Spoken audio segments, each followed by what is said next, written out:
Bonjour mes amis, que Dieu, le Tout-Puissant, Créateur des cieux et de la terre,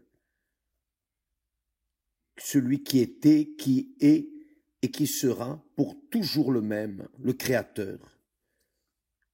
Il est le commencement de tout, le commencement et la fin de toutes les choses. Qu'il vienne sur vous maintenant même, en cet instant, pendant que vous participez à cette transmission, que le Saint-Esprit vienne posséder votre intellect et diriger votre pensée, votre tête, votre raisonnement, votre compréhension, pour que vous puissiez alors savoir ce que vous devez faire pour changer votre vie.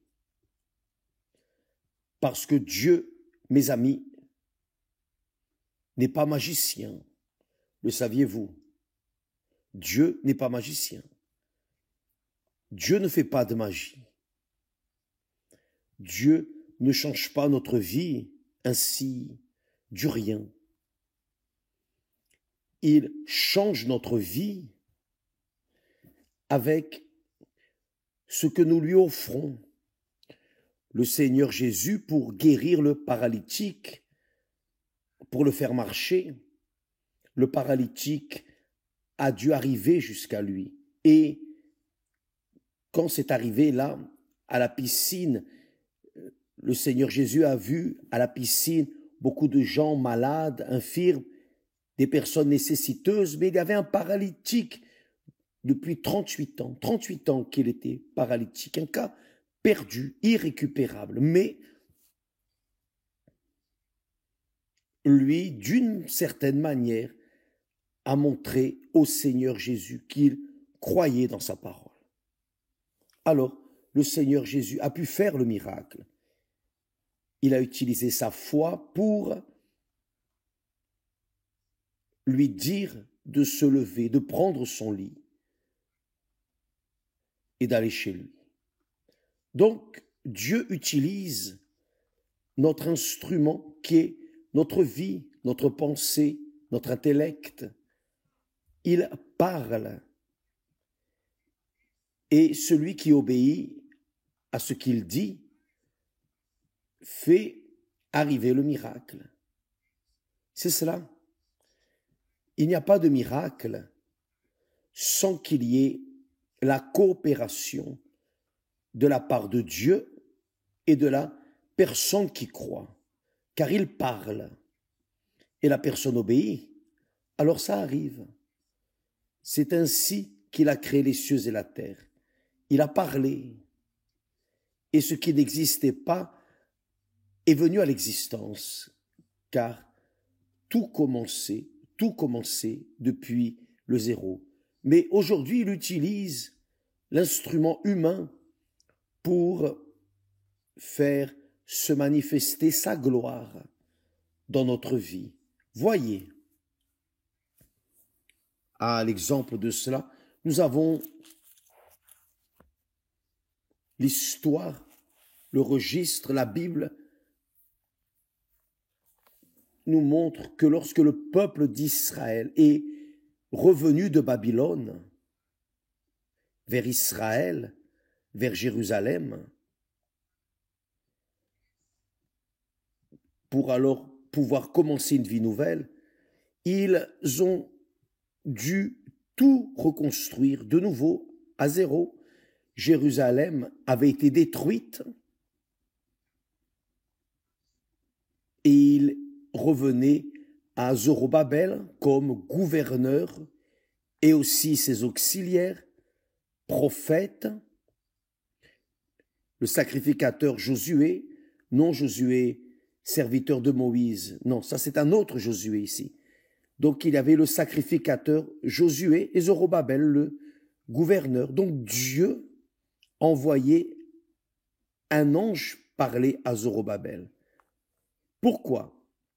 Parce que aussi bien l'ange, ou plutôt aussi bien Zorobabel que Josué étaient préoccupés sur la manière dont il reconstruirait la ville de Jérusalem. Comment allait-il reconstruire le temple qui avait été détruit? Et ils étaient préoccupés avec les nécessités, car Jérusalem était par terre, il n'y avait pas d'argent, il n'y avait pas de conditions économiques pour que se produise la restauration de Jérusalem, y compris du temple. Et qu'est-il arrivé? L'ange est venu vers Zorobabel et lui a donné une parole, une vision, une parole. Et le texte sacré dit, c'est ici la parole de l'Éternel adressée à Zorobabel. Ce n'est ni par la puissance, ni par la force, mais c'est par mon esprit, dit l'Éternel des armées. Ce n'est ni par la puissance, ni par la force pour reconstruire toutes les choses, mais c'est par mon esprit. J'ai vu cela, ce texte, vous pouvez lire en Zacharie, chapitre 4.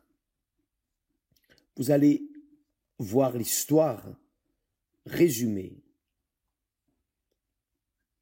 Et cela parle dans ma vision, dans mon optique, je dis cela par expérience personnelle, je peux parler cela, j'ai l'autorité pour parler, car c'est arrivé dans ma vie.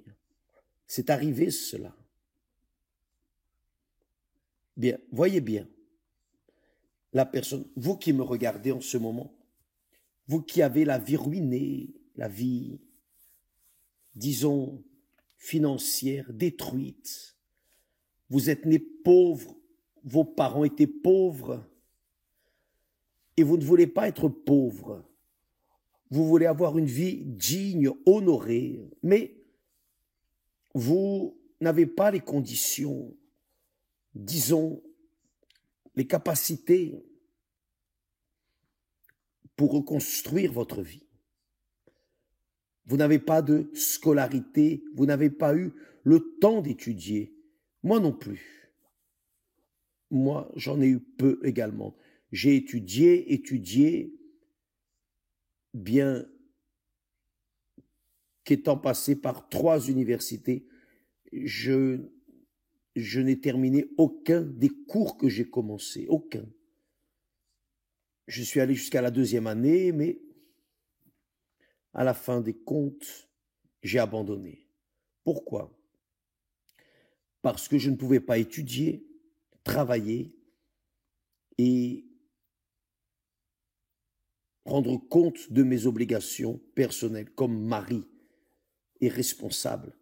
Donc, j'ai dû arrêter d'étudier, j'ai dû interrompre mes études parce que je dépendais du travail, je devais travailler. Je travaillais le matin, l'après-midi et parfois je travaillais le soir aussi et j'étudiais le soir. C'était impossible à faire tout cela. Donc, j'ai dû cesser d'étudier. Faites attention, mes amis. Mais il y a une chose que j'avais. J'avais le Saint-Esprit. J'avais et j'ai le Saint-Esprit. Et j'étais en train de lutter pour faire ma vie, construire ma vie, ma famille.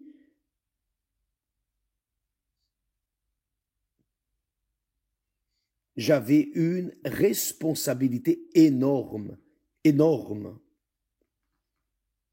envers ma famille, bien plus qu'après les petites soient nées.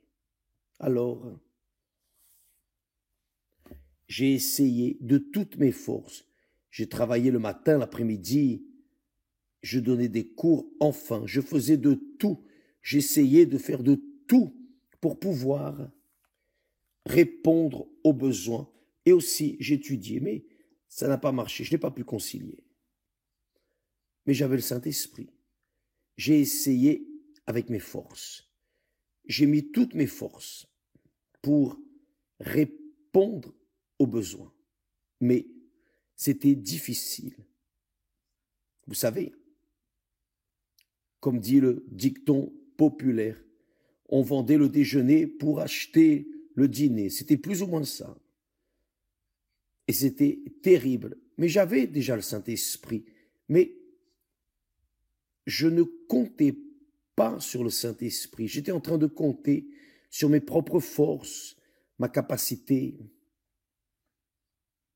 mon effort. Vous êtes peut-être dans cette même situation. Vous comptez sur vos forces. Vous êtes en train de compter sur ce que vous savez. Vous ne savez pas beaucoup, mais le peu que vous savez, vous mettez toute votre force, mais sans la direction du Saint-Esprit. Et quand cela se produit, nous souffrons, nous gémissons, même en ayant le Saint-Esprit. Même en ayant le Saint-Esprit. La Bible dit, elle enseigne, maudit l'homme qui confie dans l'homme.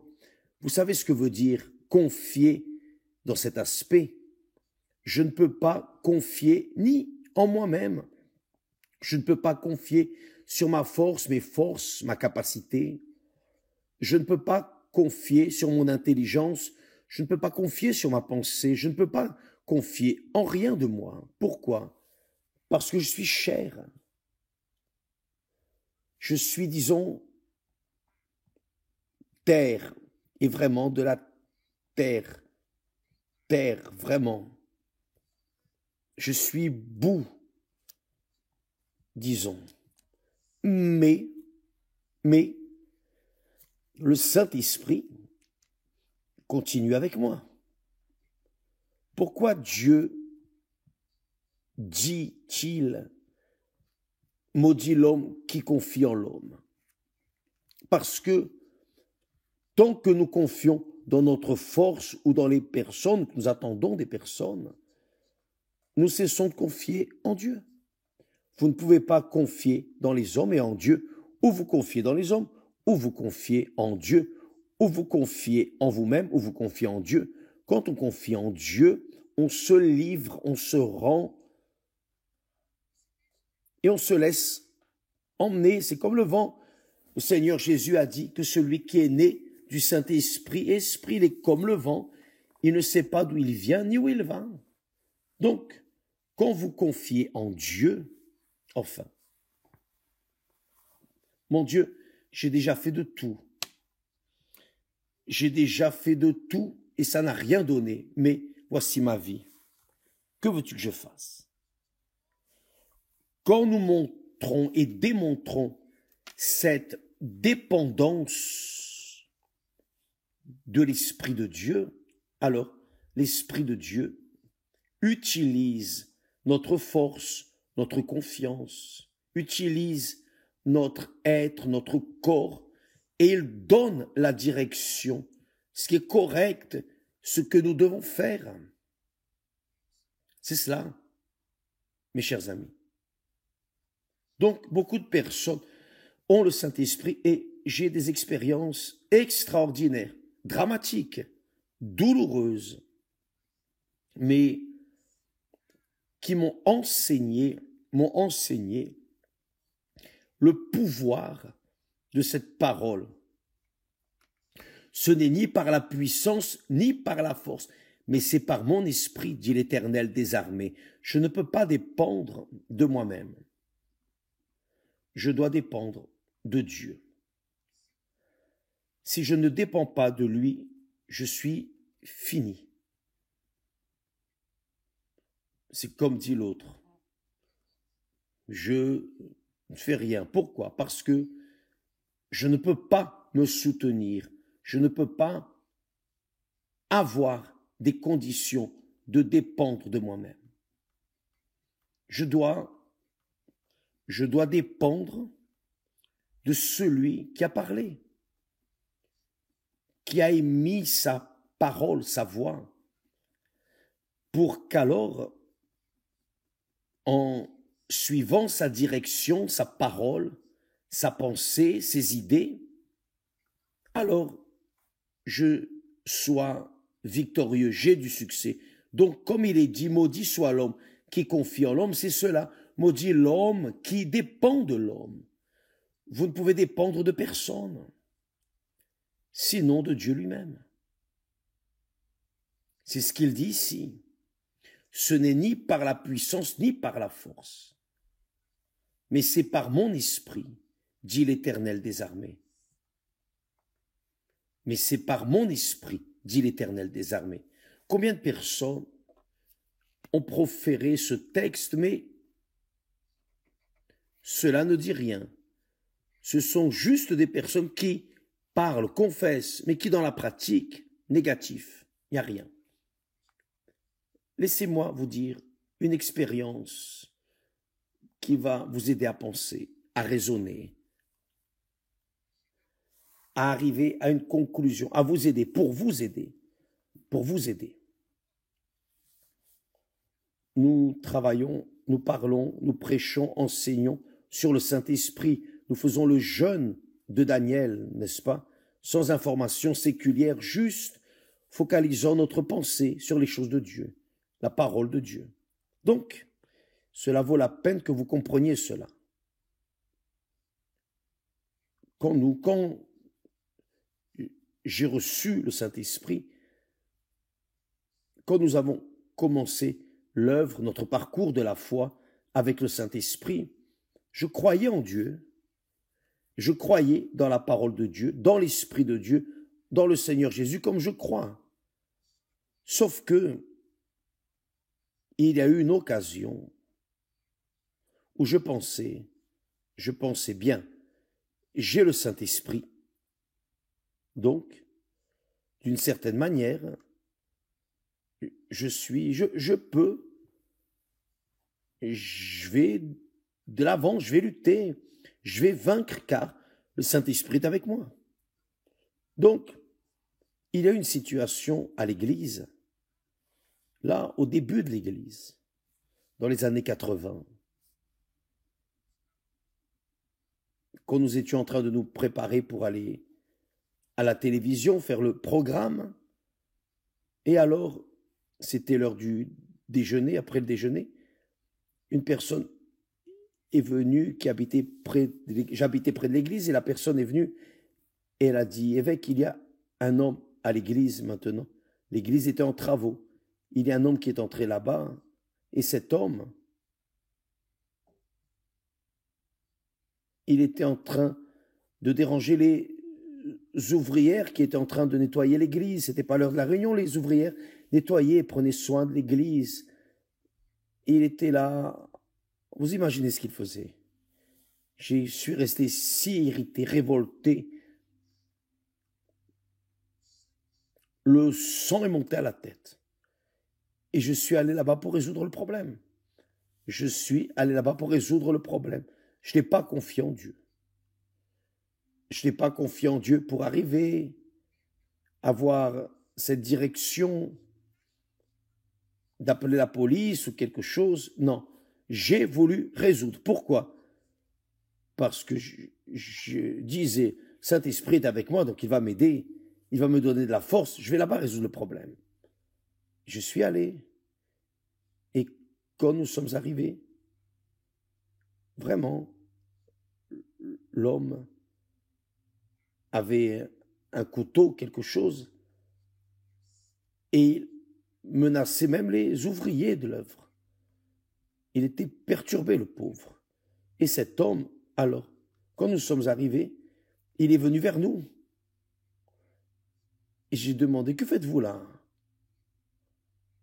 Et il m'a demandé, qui êtes-vous? J'ai dit, qu'est-ce que vous faites là?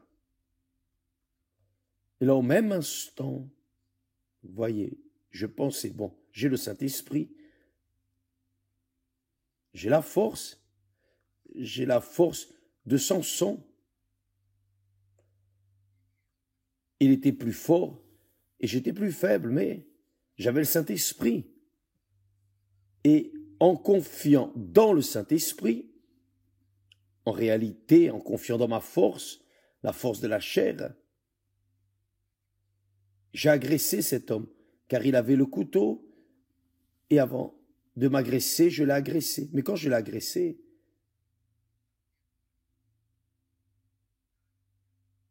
je lui ai donné un coup de pied dans le ventre, et en remettant le pied en arrière, je suis tombé, j'ai cassé ma jambe, je me suis cassé la jambe. J'ai eu une fracture.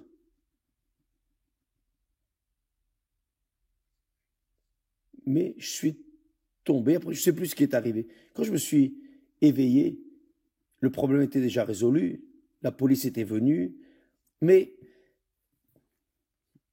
j'étais là, maintenant, avec la jambe cassée. Et avec la jambe cassée, j'ai essayé de me lever comme ça, avec la jambe cassée. Non, non, je suis guéri, rien de tout ça. La situation a encore empiré. Enfin, j'ai souffert un enfer avec la jambe. Vous n'imaginez pas ce que j'ai souffert comme douleur, douleur physique, mais une douleur insupportable. Quand nous sommes allés aux urgences, nous sommes restés là 1 ou 2 heures pour être accueillis, et les infirmières, les médecins, quand ils ont mis la jambe à sa place, vous n'imaginez pas la douleur. Seulement qui est médecin, c'est cela. J'ai souffert un enfer. Et je portais en moi. Mais comment? Comment est-ce possible? Nous avons le Saint-Esprit. C'est arrivé, je suis allé défendre les ouvrières. Ce n'était pas juste. Mon Dieu. Mon Dieu. Et essayant, demandant de l'aide. Dites-moi, pourquoi? Je n'ai pas agi en accord avec la volonté de Dieu. Et parce que je n'ai pas prêté l'oreille à la voix de Dieu, à la parole de Dieu, j'ai souffert ce que j'ai souffert, même en ayant le baptême du Saint-Esprit. J'étais prêcheur, je prêchais l'évangile. J'étais un serviteur de Dieu, je servais Dieu, et je n'étais pas dans le péché, rien de tout cela. Mais c'est arrivé. Comment comprendre ça? Évêque, expliquez. Oh, il n'y a pas d'explication, j'ai dit au peuple. Après, j'ai continué à prêcher sur une chaise roulante, avec la jambe tendue, immobilisée. Pourquoi? Parce que je suis allé, au minimum, j'étais un ignorant. Ça, c'est la parole. Parce que je n'ai pas prêté l'attention à la parole de Dieu. Je n'ai pas confié en Dieu. J'aurais dû confier en Dieu. Je devais dépendre de Dieu. Mais j'ai voulu faire par ma propre volonté. Et j'en ai souffert les conséquences. Beaucoup de personnes disent, évêque, j'ai le Saint-Esprit, comment est-ce que c'est possible que je sois malade?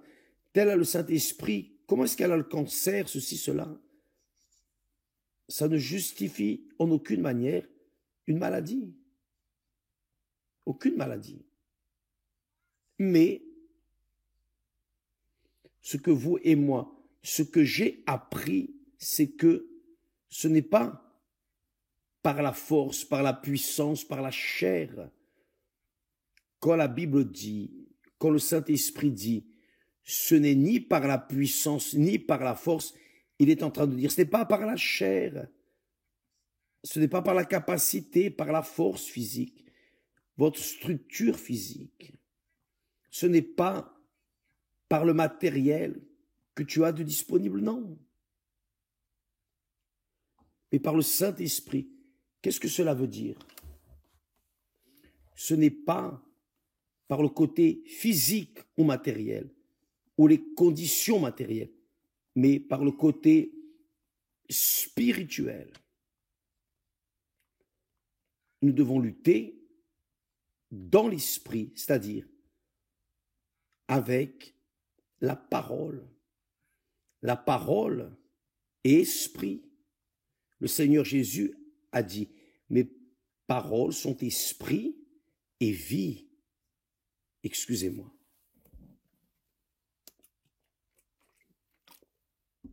Donc, ce que je devais faire à ce moment-là, c'était utiliser l'autorité de la parole et appeler la police pour résoudre ce problème.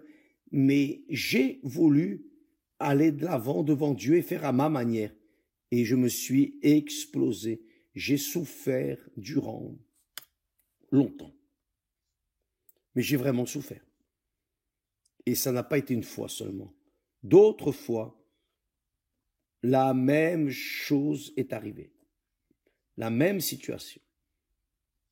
J'ai voulu résoudre. Je n'avais pas encore appris la leçon. Et récemment, la même chose est arrivée. Et le vieil âne n'avait pas appris. Aujourd'hui, grâce à Dieu, nous avons appris. Ce n'était pas facile de vous retenir, de retenir la chair, oui ou non? Ce n'était pas facile. Pour moi, ce n'était pas facile. Mais c'est la loi, c'est la parole. C'est la relation avec Dieu. C'est l'expérience avec Dieu. Nous apprenons bien ou mal. Nous allons apprendre quand nous avons le Saint-Esprit.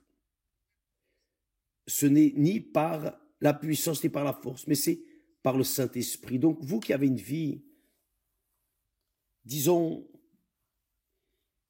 une vie malheureuse, malheureuse dans le mariage, malheureuse dans la vie professionnelle, vous avez étudié et vous n'êtes pas sorti de là où vous êtes, vous tournez en rond, vous ne sortez pas de là où vous êtes. Vous êtes cette personne qui souffre beaucoup, mais vous avez le Saint-Esprit.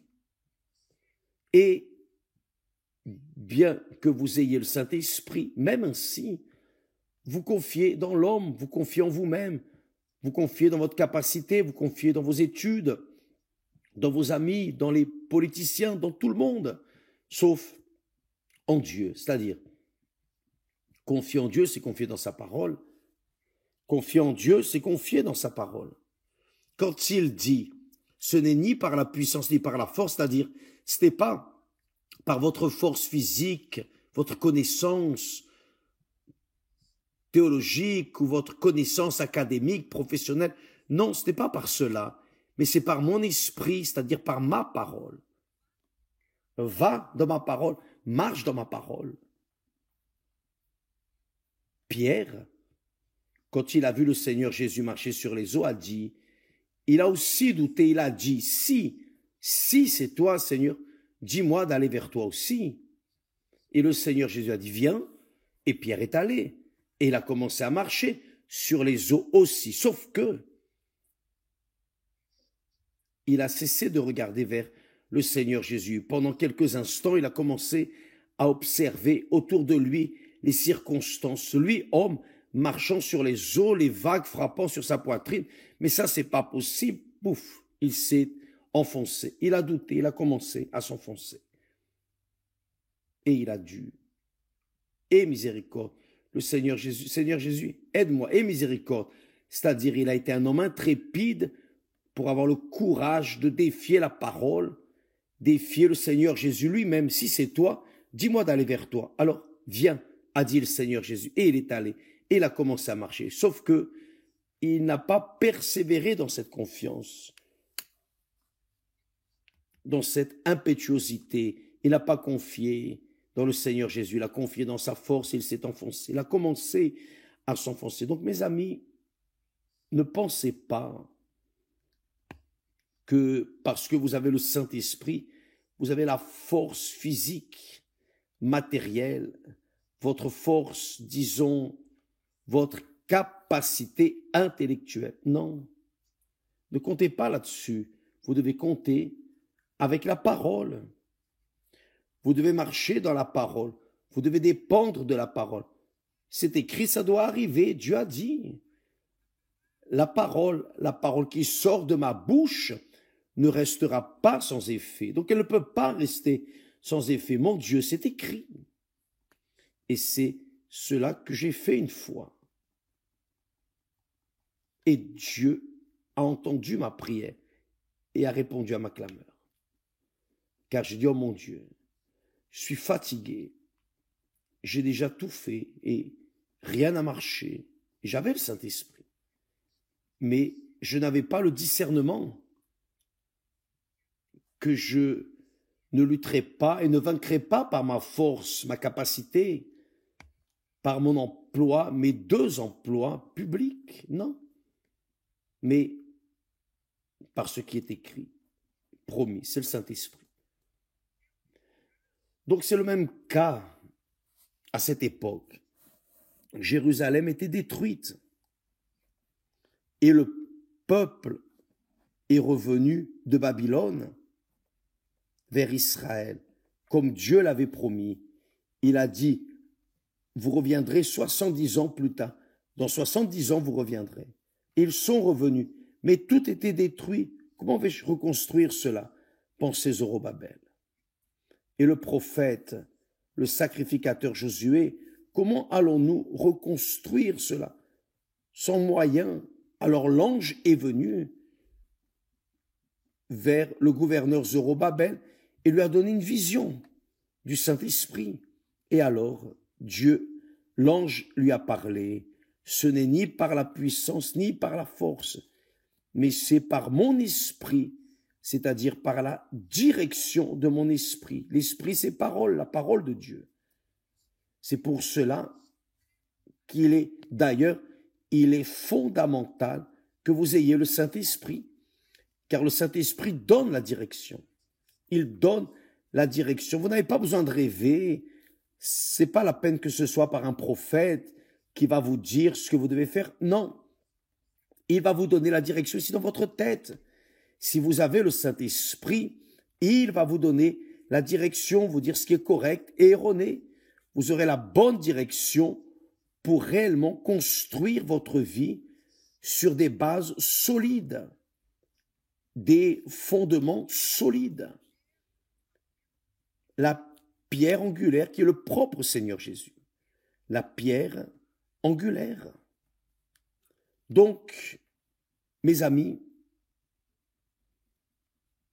j'espère, je pense, je crois que le Saint-Esprit est en train d'ouvrir votre compréhension pour que vous ne veniez pas confier, même si vous avez déjà le Saint-Esprit, ne confiez pas en vous. Ne pensez pas que parce que vous avez le Saint-Esprit, vous pouvez toutes les choses. Non. Vous pouvez, oui, dès l'instant où vous obéissez à la voix du Saint-Esprit, car le Saint-Esprit nous guide. Pourquoi est-ce que j'ai fait cette erreur de vouloir défendre les ouvrières et vouloir faire justice avec mes propres mains? Stupidité. Mais vous n'aviez pas le Saint-Esprit, j'avais et j'ai, mais j'ai confié dans la chair. Et récemment, la même chose est arrivée, la même chose. Je ne vais pas entrer dans les détails, car ça ne convient pas, mais la même chose est arrivée. Et j'ai demandé pardon à Dieu. Oh mon Dieu, aie miséricorde de moi. Mes amis, cette prière, notre Père, tous les jours, oh mon Dieu, pardonne nos transgressions, nos péchés, comme nous pardonnons ceux qui nous ont offensés. J'ai dû reconnaître, et je dois reconnaître, j'ai failli, mais j'ai appris, grâce à Dieu. J'ai gémi, j'ai souffert, pas seulement cette fois, d'autres fois, j'ai aussi souffert. J'ai l'habitude de dire que nous apprenons seulement quand on reçoit des coups. Si on ne reçoit pas des coups, on n'apprend pas. Papa nous enseignait à apprendre sur la base des corrections. J'ai appris avec la parole, avec l'enseignement, ou alors je j'ai été corrigé. C'est la réalité. Nous apprenons quand nous sommes corrigés. Et moi spécialement, je peux vous dire, car souvent, j'ai été corrigé. J'ai été corrigé, mais j'ai été corrigé par la propre vie, par ma propre stupidité de confier en moi-même, de confier dans la force, confier dans la sagesse, confier dans l'expérience, confier. Combien de fois j'ai été trompé, mis en arrière parce que j'ai confié dans les personnes. J'ai confié. Et celui en qui je devais confier et attendre, c'était le moindre. Je faisais le moindre, le minimum. Mes amis, quelle que soit votre situation, quel que soit, Dieu n'a pas besoin que vous soyez une personne avec une formation académique précieuse. Non. Dieu n'a pas besoin que vous soyez super intelligent, capable. Non. Dieu veut vous utiliser comme vous êtes. Même si vous n'avez pas un historique familial de sagesse, d'intelligence, même si vous avez été jeté dans ce monde, vous ne connaissez ni votre père ni votre mère, vous êtes une personne qui a été jetée, crachée dans ce monde, pardonnez-moi l'expression.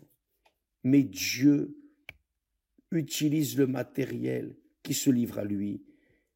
Vous vous livrez à lui. Le Saint-Esprit vient sur vous. Vous recevez le Saint-Esprit, il vous donne la direction. J'avais la direction du Saint-Esprit, mais j'ai été têtu. J'ai été têtu, comme une jument, un âne, vous savez. Quand l'âne est têtu, c'est sérieux. Donc, j'ai été cela. Mais cela n'a pas besoin de vous arriver. Vous n'avez pas besoin d'être têtu. Il vous suffit d'obéir et de confier en Dieu, attendre Dieu. Nous devons avoir la patience de confier en Dieu, car il a son temps, le bon temps, pour répondre à nos nécessités. Il aime ceux qui confient en lui. Ceux qui confient dans la chair, ceux qui confient dans l'argent, ceux qui confient dans l'homme, ceux qui confient dans ce monde, dans les personnes. Maudits sont ceux qui confient en l'homme, mais heureux, béni est celui qui confie dans l'Éternel. Béni, heureux, celui qui confie en Dieu. Pas seulement qui a la foi pour prendre une attitude sur le moment, non, mais qui confie, qui se maintient dans la foi 24 heures sur 24, confiant, espérant qu'il va répondre. Donc, quelle que soit votre situation sociale, économique, quelle que soit votre situation, qui que vous soyez, vous pouvez être la dernière des créatures. Mais si vous confiez en Dieu, il va faire de vous une icône dans cette vie pour que lui, et seulement lui, soit honoré, glorifié, reconnu, que lui seul est Dieu. Donc, mes amis, apprenez cela. Ce n'est ni par la puissance, ni par la force, mais c'est par mon esprit, dit l'Éternel des armées. Par mon esprit, tout est possible. De ce dont vous avez besoin, Zorobabel et Josué, il n'y a pas de problème. Je vais pourvoir. Il suffit de confier. Confier, travailler et confier. Semer ce qui est correct, ce qui est juste, et confier, attendez le fruit. Car en son temps, il viendra. Que Dieu vous bénisse tous, au nom du Seigneur Jésus. Amen. À demain.